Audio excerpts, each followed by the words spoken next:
All right. What's up, everybody? Podcast time? Why did you jump in and steal that line? Because no one else does, but it felt so right in that moment. I wanted This is exactly what we're talking about today. I wanted a podcast time moment. This is exactly what we're talking about. You, as my son, step over lines that nobody else would step over. What? Since when? Since a few minutes ago when you said podcast time. Jamie, Caleb, and we got Gabe Cagle behind the mic. What's up? Behind the camera. Got that half day at school. Half day at school. He's off. Yep. He's enjoying the summer life. One more half day left, and then it's over, right, man? Uh-huh. Going into 8th grade. Great. Yep. That's Grown wild. Grown folk. Caleb is obviously my son. Yeah. Caleb is in ministry here, going through his MIP process, finishing up. You finish it? Take the test tonight to determine if I gotta wait 3 more days or not. Lord Jesus. Come on, help finish that test. Won't he do it? They are so gracious with him, with everybody, not just him, not just like, oh, he's my son, they let him be gracious. So gracious with the people going through the process that if you fail a test, in 3 days you can retake that test, right? Because like Jesus was dead for 3 days, but in 3 days he came back alive. In 3 days your test comes back alive again, right? So you can take it. I mean, Jesus was dead for like 3 day periods, but it wasn't like 72 hours. You ever think about that? That's the kind of stuff that goes through my mind. If he died Friday night, and how do you know he died Friday night? Huh? That's what most sources point to. Why? What sources? Quote your sources. The fact that the Bible talks about it going from light outside to dark. I mean, we don't know that it wasn't. It was an eclipse or something, right? Possible. I mean, the land was filled with darkness in that moment. Right. But we know he's dead. Josephus talks about. Man, I'm preaching my camp meeting sermon tongue. Anyways, Josephus talks about a day. It's fine. This only comes out 4 days before your camp meeting. That's true. Josephus talks about a day that on that day that in the middle of the day that the clouds went dark, that the world went dark. So he's just a historian. Right. But all day, not a Bible scholar. All day Saturday, and Friday, Saturday, Sunday, and then early Sunday morning. I agree that it's 3 days. I don't think anywhere in the Bible it says 72 hours. Right. But then that's like, the Bible ain't going to write 2.5 days, you know what I mean? So it was 3 days. 3 total days Friday, were Saturday, touched. Sunday. Yeah. 3 days were touched. But it wasn't like a total 3 days. That's just the stuff that goes through my mind, you know what I'm saying? This strange brain you have. I do. Real strange brain. Strange brain. Yeah. So Caleb is finishing up his internship program. What is the hardest or weirdest or most frustrating thing you did? And be nice, okay? Yeah. Listen. Yeah. Be nice. People will watch this, so okay. I can't. Yeah. I would say that the most difficult, hardest part is just the kind of person that I am. I hate online schooling. Despise online schooling. When COVID hit, I went from 105 average in biology to an 80. Because it's self-governed. Right, and I don't do good at that. No. So online schooling, I hate with MIP. Despised it. I can drive the 4 hours to get to the class. How about each month you were given special task from me as a part of the internship program. Like you had to be a part of a board meeting, and you had to do budgeting, and you had to plan services, and you had to go to the hospital, and you had to plan an outreach event, and you had to, all of these different things. Every single month you had to do, 3 or 4 different things. What was the hardest one of those or most awkward one of those? Either the service from a different culture. So you went to Punta de Gracia. I went to our Hispanic ministries. Mm-hmm. And they called you up on stage. They called me up on stage just to say hello. And you didn't speak Spanish. I speak zero. Ms. Rosie translate for you? Yes. Yeah. So I got up there and I was like, thank you for letting me be here today.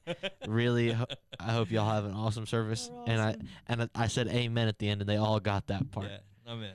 That, or I would say I was really uncomfortable. Actually, this was totally the worst one. The old people going to Angel Oak Nursing Home was worse than Punto de Gracia because I don't do good around old people. You see me giving you the eye? Yeah, that's why I slowed down. Okay. But I did not like Angel Oak compared to Punto. Yeah, Mom isn't a huge fan of elderly people either, and I think that's rubbed off on you. But one day I'm gonna be old. Then what are you gonna do? Yeah, but you're my dad. So you can handle it as long as. Right. So like Mima, You, Mima's old. you wipe my butt, I'll wipe yours one day. You think so?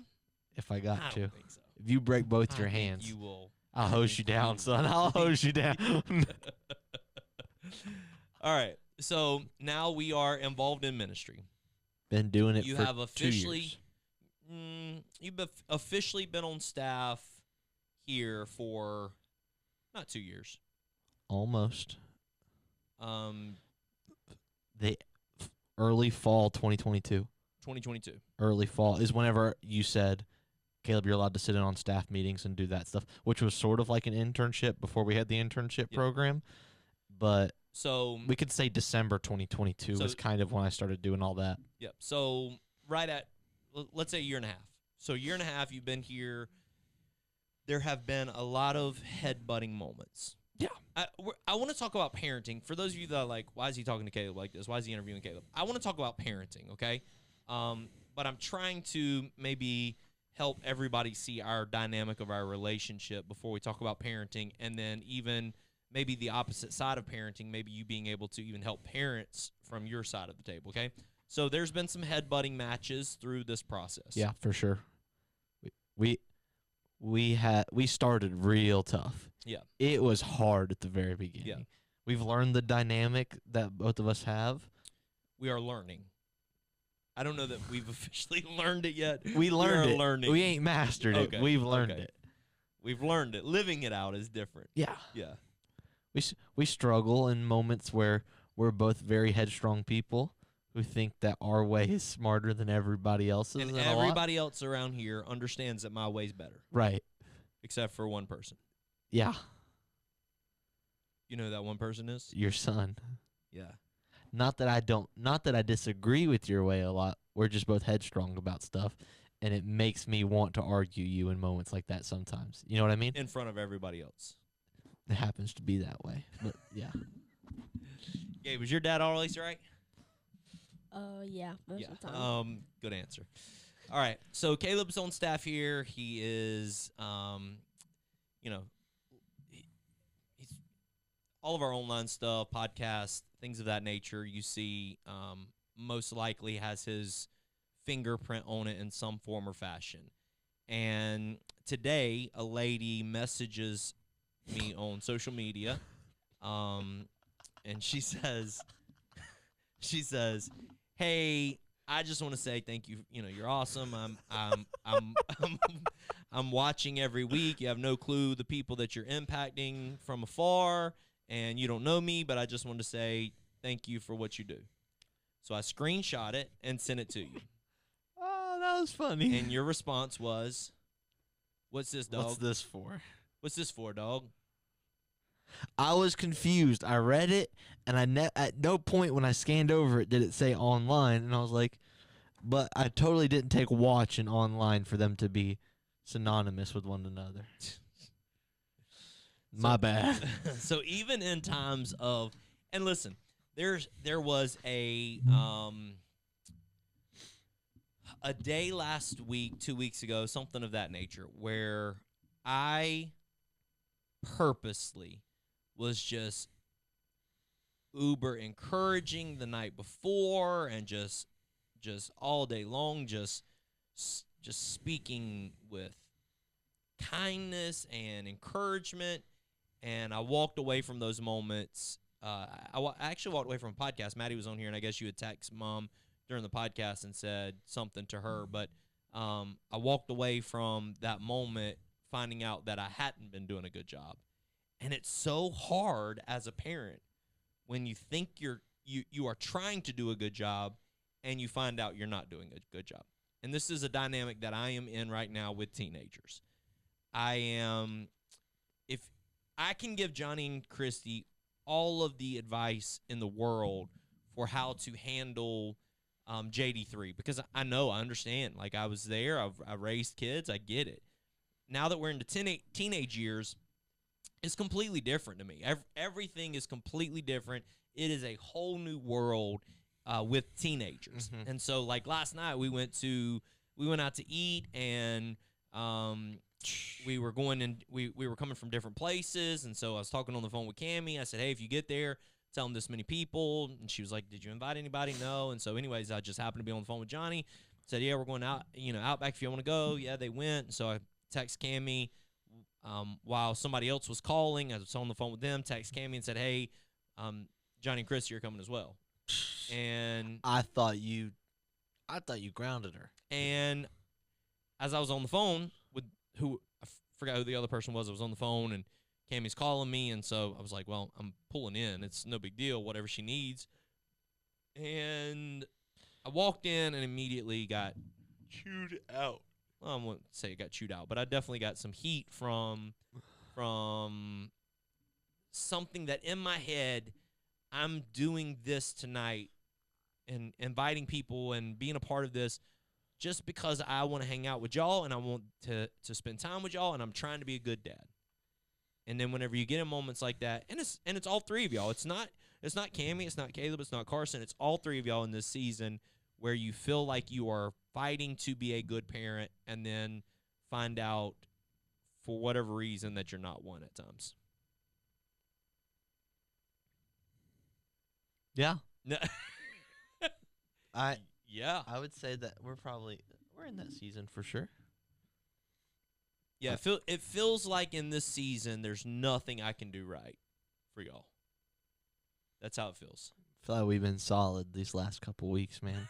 We had one run in last week, but I've been good.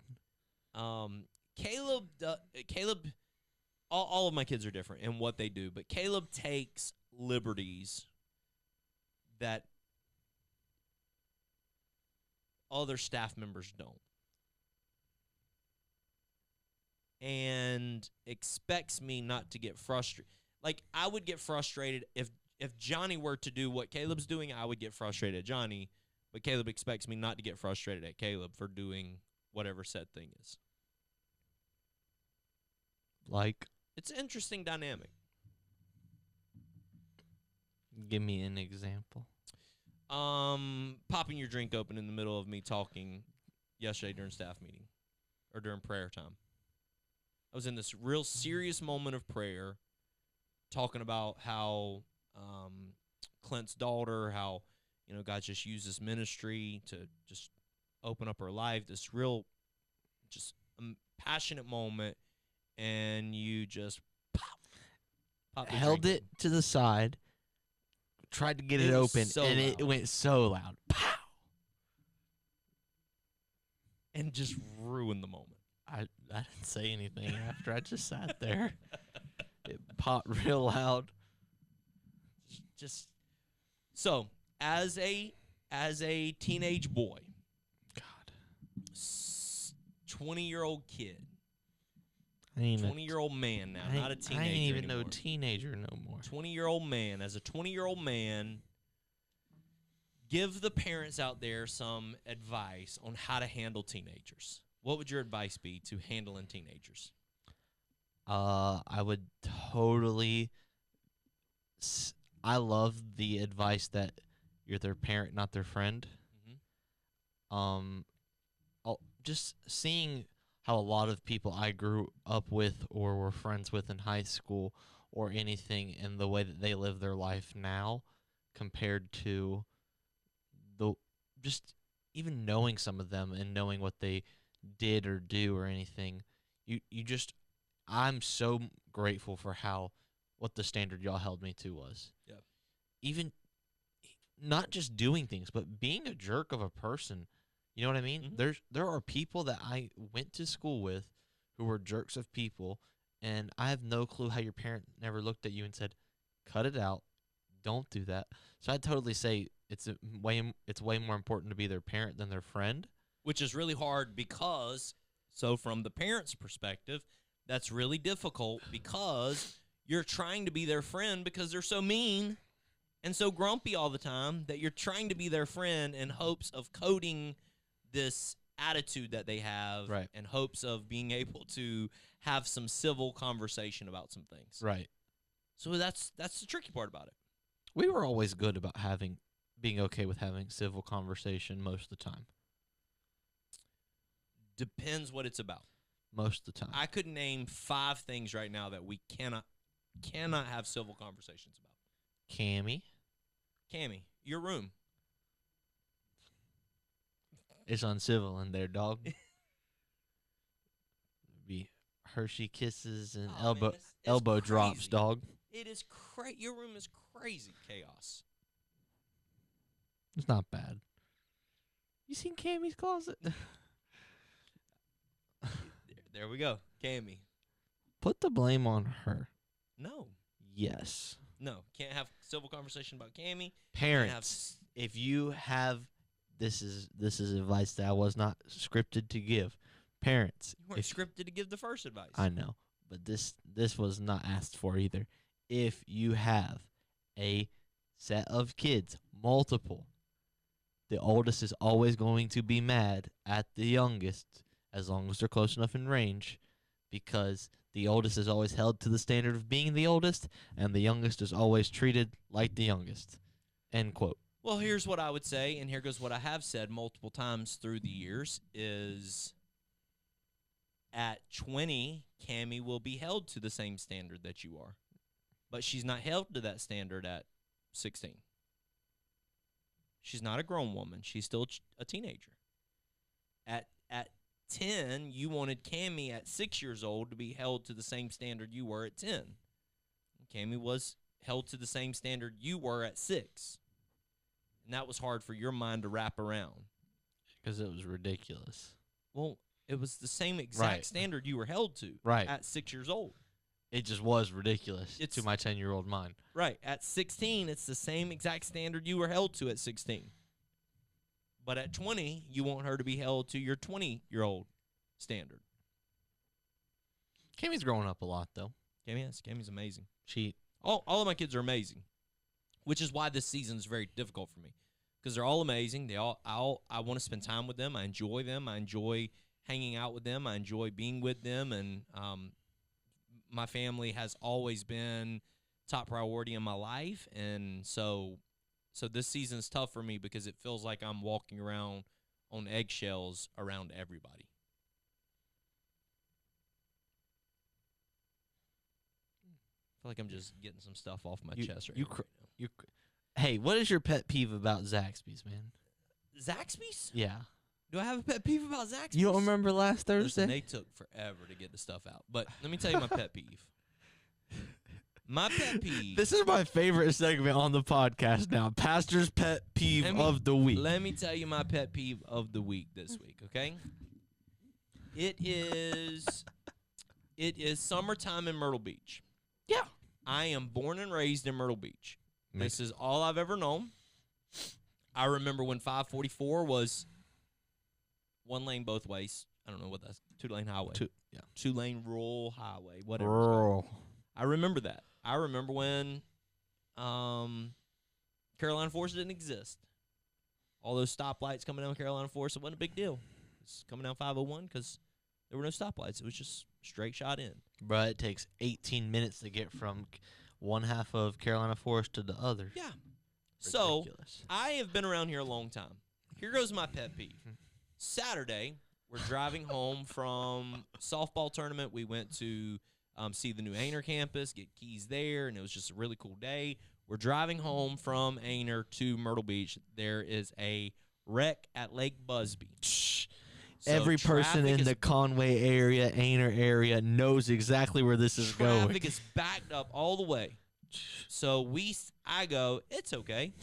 I'll just go. I've been here my whole life. I know all the back roads. I got it. I'll go here, here, here, and then we'll go out here. You look like that Dennis Rodman meme where he's like, the ball turns this way from The Last Dance. I don't know about that, but I thought I knew my way. And then as I'm going through my back roads of my local boy knowledge, everywhere is backed up. Waze done got you Here's figured my pet out. Peeve. Waze is my pet peeve right now.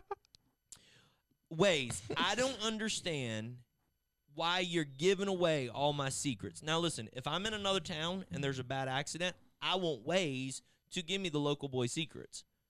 But in Myrtle Beach, I wish Waze had a little bubble around it where it was cut off. Conway, Myrtle Beach ain't our area, and then let only us local folk know the way around certain things. Is that a possibility? You know how ridiculous that sounds, right? It sounds ridiculous, but it is a pet peeve of mine right now here in this moment.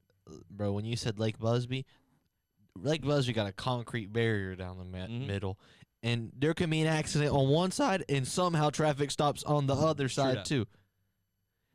Lake Busby just forms traffic. You get to the stoplight at the end, it's like miles for days, nobody on the road. Miles for days? Miles for days, son. Put that on a T-shirt. But it just disperses from the end of The roof is the ceiling. The ceiling is the roof. Michael Jordan. The ceiling is the roof. Pastor's pet peeve of the week segment done. Waves. Waves. Waves is my pet peeve of the week. Somebody event Waves Myrtle Beach. Lord help me. What Nintendo game you playing right now? WWE 2K24. That's still Nintendo. Is on a Nintendo. PlayStation. Oh, PlayStation. I'm finishing the story with Cody Rhodes right now. Nice. And then we're getting ready to get a new one. Son, it's in the calendar. I put you blocked out a date in our family calendar. I made sure nobody asked for my presents. Nobody needed me nowhere. When NCAA Football 25 drops, I've been waiting 11 years on this game.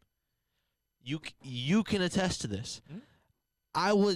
It was 2020, 2021, 2022, and I was still playing it, firing up my PS3 to play College Football 14. Nice. So, we are 13 years since the last time this game was released.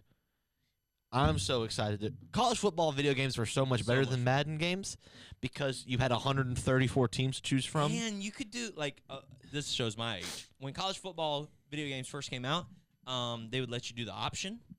Yeah, the triple option, but this year you can do all the reverses and stuff, and you have full customization of if you're ditching the ball to the reverse route or anything. Yeah, I like it. Way more fun than Madden. So everyone plays. But it's not just when I was growing up, it was the number was on their back of their number 24 running the ball. Right, they got NIL on this one, but they got actual names. Yeah, all the people have names, or some people didn't sign their. Arch Manning opt out, Peyton Manning's nephew. Because they're trying to keep him out of national spotlight. That's just the way that the Mannings are doing things. Manning brothers for you. He's going to go be first overall pick. Place interesting. Hopefully be a Denver Bronco one day. That's my goal. Bro, Bo we trust. Bo way. Bo Nix. No way, Bose. Bo Nix is the man. Hopefully. He is. He is the man. How's your relationship going? She's perfect. Greatest. She's a girl, so she's certainly not perfect. Greatest thing to ever happen to me besides Jesus. Come on. And she's terrifying all at the same time. I wonder why women are so terrifying. Gabe, you scared of girls? Yeah. You know what Gabe's nickname was? He said, yeah. You know what Gabe's nickname was last year in school? No, we don't need to put that out on public, please.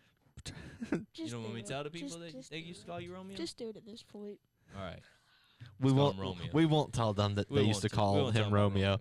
He used to call the man Romeo because the man was just suave. They're scary now. But women are scary.